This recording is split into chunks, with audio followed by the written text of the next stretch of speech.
O kaya itong hadith na ito, sasabihin ko muna, itong hadith na ito ay sinabi ni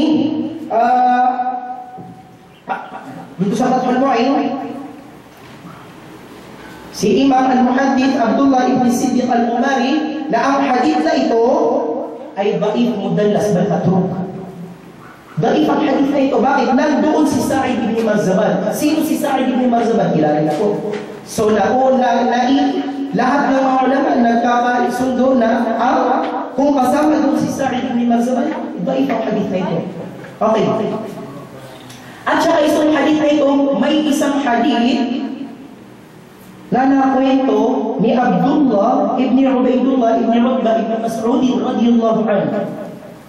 Anna rajulan min al-Ansar. Ayun, kilala pa kung sinong lalaki. Ito pa yung isang hadith na katulad nito. Ang sinabi nito, katotohanan may isang lalaki na galing sa Madina, min al-Ansar, kasama sa mga Ansar, kaya galing sa Madina. Ja'a ila Rasulillah sallallahu alaihi wasallam, dumating kay Propeta Muhammad sallallahu alaihi wasallam at may kasama siyang alipin, bijariyatin sauda. Faqala, at sinabi niya, alayya rubbatan mu'mina, fa in kunta taraha mu'minatan fa'tiqha. May isa akong alipin na mananampalataya o kaya nananampalataya. Kung ang tingin mo sa kanya, siya ay mu'min, papalayain mo siya. Ano sabi niya? فقال لها رسول الله صلى الله عليه وسلم فقال لها رسول الله صلى الله عليه وسلم أتشهدين أن لا إله إلا الله. Sasaksihan mo ba na walang Diyos liban sa Allah subhanahu wa ta'ala? Sabi ng babae, na'am. Atashhadina anna Muhammadur Rasulullah. Sasaksihan mo ba na katotohanan si Muhammad ay sugo ng Allah? Sabi niya, na'am. At tu'minin na bilba'thi ba'dal maut, naniniwala ka ba sa araw na paghuhukom pagkatapos ng kamatayan? Sabi niya, na'am.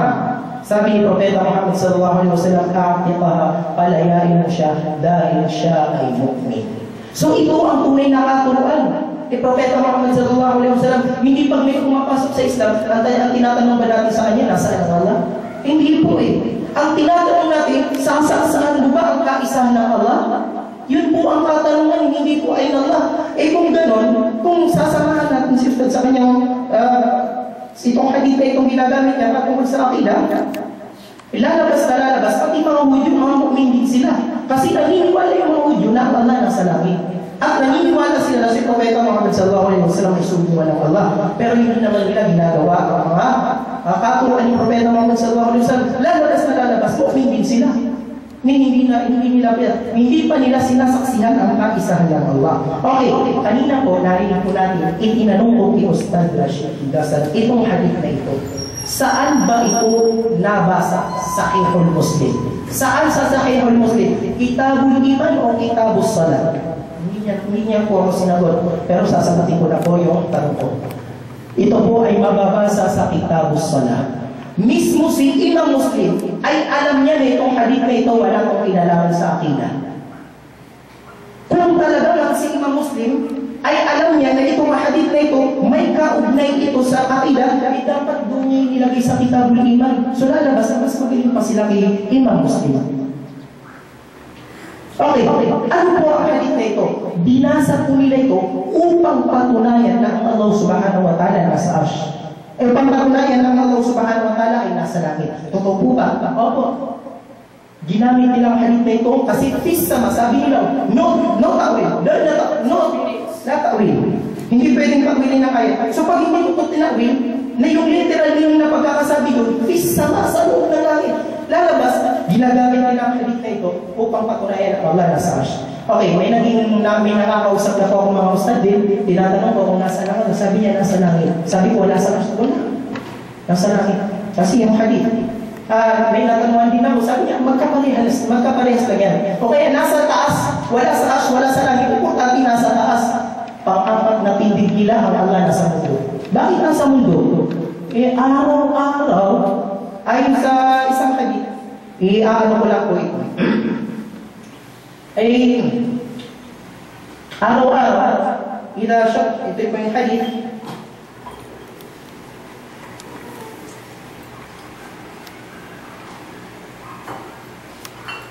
إذا مضى شطر الليل قال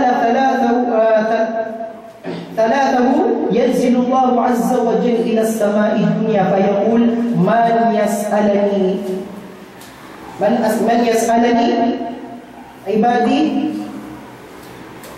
فأعطيه. Okay, itong hadith na ito, ila akhiri.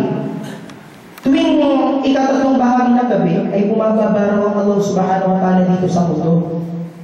Bumababa. At kung kanyang sinasabi sa mga tao na kung sino ang hihiling sa kanya, tatanggapin niya ang kanyang kanilang panalangin. So ang tanong dito, mayroon ba oras, panahon na except ang o kaya walang ikatatlong bahagi sa gabi dito sa mundo? So lalabas, tindigmin nila ang Allah nasa mundo. So huwag po natin sabihin na nag-manifestation ng Allah yung bumababa ito sa mundo. Kasi walang oras, walang segundo na hindi ikatatlong bahagi sa mundo. Wala kahirun, hindi pa kayo nag-iisip, sabi ng Allah. Al-aqlu. Okay, mamaya po i-discuss ko po ito. So, maliit lang po yung oras ko ngayon. So, ang hadith po na aming tinatanggap, bakit po namin tinatanggap na ang Allah ay mawjud bila makanin? Kasi isang araw po ay sinabi ni Abi Hurairah radhiyallahu anhu sa hadith niya.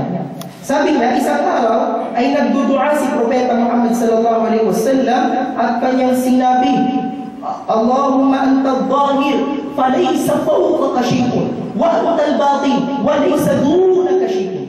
Ya Allah, ikaw ang pinaka-dhahir, pinaka-kilala, walang nakalagay na shay sa taas mo. Ikaw ang pinaka-batin at walang nakalagay sa baba na shay. Pag sinabi mo na ang Allah nasa taas, parang na rin sinabi may nasa taas na Allah. Bakit? Anong kataasan ng arsh? Yung lawhing mahfuz na kakaisa po yung mga ulama. Okay.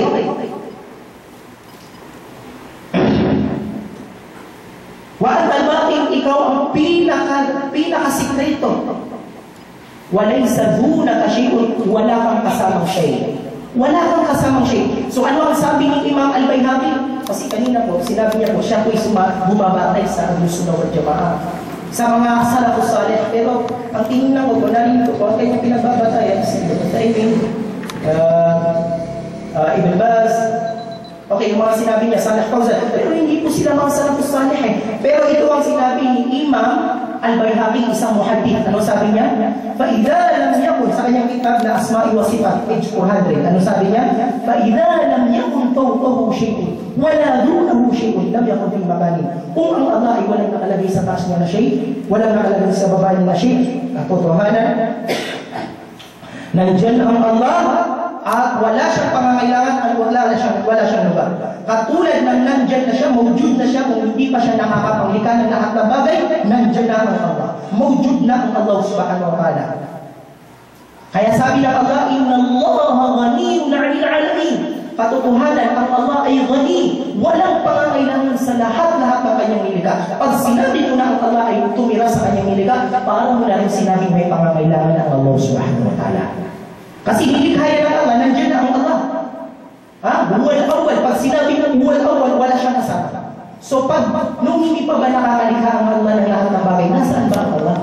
Ayon po kay Imam Abu Hanifa, sabi niya, sa kanyang kitab na Al-Wasiyah, page 97. Si Imam Abu Hanifa po, kaya mamaya po, pakitaan niya ang sinabi ni Imam Abu Hanifa. Ano ang sabi ni Imam Abu Hanifa patungkol sa arsh? Sabi niya, نُقِرُّ بِأَنَّ اللَّهَ تَعَالَى اسْتَوَى عَلَى الْعَرْشِ وَلَيْسَ أَنْ تَكُونَ لَهُ حَاجَةٌ وَاسْتِقْرَارٌ عَلَيْهِ.